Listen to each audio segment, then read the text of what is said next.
आज मैं लेकर आई हूँ बहुत ही टेस्टी और बहुत ही सिंपल काबुली चना पुलाव की रेसिपी।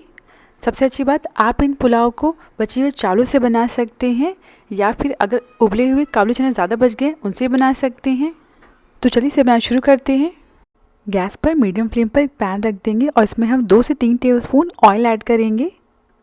जब ऑयल अच्छे से गर्म हो जाएगा तो इसमें हम आधा चम्मच जीरा ऐड करेंगे, आधा चम्मच हींग ऐड करेंगे। हींग ज़रूर ऐड करिएगा, हींग चने को डाइजेस्ट करने में मदद करेगा।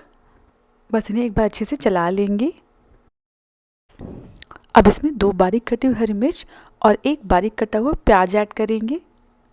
अब इस प्याज को हमें तब तक पकाना है जब तक ये जो प्याज है हल्का गुलाबी ना हो जाए। प्याज को भूनते समय आप गैस की फ्लेम को मीडियम हाई कर सकते हैं, जिससे जो प्याज है वो जल्दी भुन जाएंगे। बस प्याज को लगातार चलाते रहिएगा। जब प्याज अच्छे से भुन जाएगा तब गैस की फ्लेम को मीडियम कर दीजिएगा। प्याज अच्छे से भुन गए, आप देख सकते हैं बहुत ही बढ़िया गुलाबी रंग आ गया है। प्याज को हमें बहुत ज़्यादा ब्राउन नहीं करना है, इतना ही कुक करिएगा।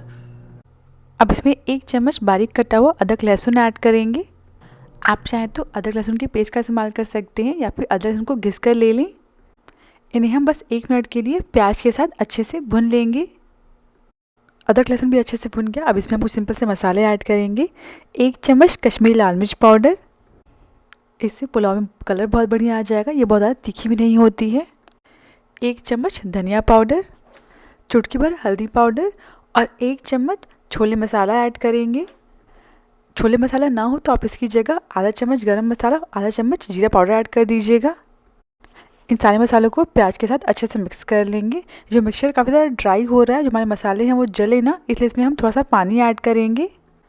ध्यान रखिएगा, बस इतना ही पानी ऐड करिएगा जिससे जो मसाले हैं वो जले ना। पानी ऐड करने के बाद अच्छे से भून लीजिएगा ताकि जो पानी है वो भी ड्राई आउट हो जाए। बस 30 से 40 सेकंड के लिए अच्छे से भून लीजिएगा। अब जाएगा 1 बारीक कटा हुआ टमाटर और टमाटर के साथ में ही इसमें स्वाद अनुसार नमक ऐड करेंगे, जिससे टमाटर है वो जल्दी पक जाएंगे। सारी चीज़ों को अच्छे से मिक्स कर लेंगे और इसे हम तब तक पकाएंगे जब तक ये जो टमाटर है अच्छे से गल ना जाए। नमक ऐड करने की वजह से टमाटर बहुत जल्दी सॉफ्ट हो जाएंगे। बस बीच बीच में 1-2 बार चला लीजिएगा। टमाटर भी अच्छे से पक गए। अब इसमें हम लगभग 3/4 कप उबला हुआ काबुली चना ऐड करेंगे। काबुली चने को पकाने के लिए आधा कप काबुली चना को 8 घंटे के लिए पानी भिगोकर रख दीजिएगा। जब काबुली चना अच्छे से फूल जाएगा तब चने को कुकर में डाल दीजिएगा और साथ ही में 1 कप पानी और स्वाद अनुसार नमक डालकर इसे 3 से 4 सीटी आने तक पकने दीजिएगा। अब इस पके हुए चने को हम मसालों के साथ अच्छे से 1 मिनट के लिए भून लेंगे। अब इसमें 1/4 कप पानी ऐड करेंगे। अच्छे से मिक्स कर लेंगे सारी चीज़ों को। अब इसे हम ढक कर 5 मिनट के लिए पकने देंगे। 5 मिनट बाद ढक्कन हटा देंगे और एक बार इसे अच्छे से चला लेंगे। अब इसे हमें तब तक पकाना है जब तक ये जो पानी है ना थोड़ा ड्राई ना हो जाए। और इसी के साथ जो सारा पानी है काफ़ी हद तक ड्राई हो गया है और जो काबुली चने हैं उन्होंने मसालों को भी अच्छे से सोक कर लिया है। आप देख सकते हैं मैंने इसे पूरी तरह से ड्राई नहीं किया है, यह मिश्रण अभी भी थोड़ा गीला है। ऐसा करने से क्या होगा ना, चावलों पर भी ये सारे मसाले अच्छे से कोट हो जाएंगे और चावल बहुत ड्राई नहीं लगेंगे, खाने में बहुत ही अच्छे लगेंगे। अब इसमें जाएंगे 1.5 कप उबले हुए चावल। तो यहाँ पे मैंने बासमती राइस लिया है। इसे आप आधे से 1 घंटे के लिए पानी भिगोकर रख दीजिएगा। उसके बाद उबलते हुए पानी में पका लीजिएगा। जिस पानी मैंने चावलों को उबाला है उसमें मैंने नमक भी ऐड कर दिया था 1 चम्मच, जिसकी वजह से मैं इसमें अलग से नमक नहीं ऐड कर रही हूँ। अगर आपने नमक ऐड नहीं किया चावल को पकाते समय तो आप अलग से इसी समय ऊपर से नमक ऐड कर लीजिएगा। अब गैस की फ्लेम को लो कर दीजिएगा। चावलों को बहुत ही जेंटली हम काबुली चने के मिक्सचर के साथ अच्छे से मिक्स कर लेंगे। ये जो चना राइस है ना ये बहुत ही अच्छा लगता है, बिल्कुल भी ड्राई नहीं लगता है खाने में। आप इसे सिंपली रायते के साथ सर्व कर सकते हैं।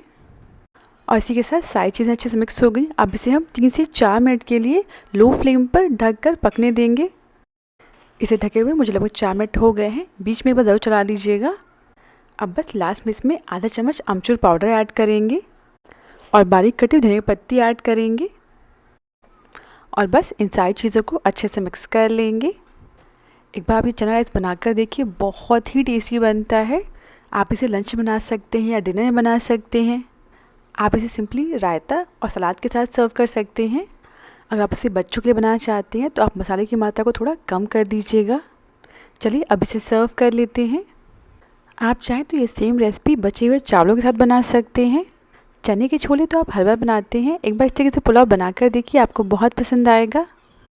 अगर आपको रेसिपी पसंद आई हो तो प्लीज़ मेरे चैनल को सब्सक्राइब करना ना भूलें।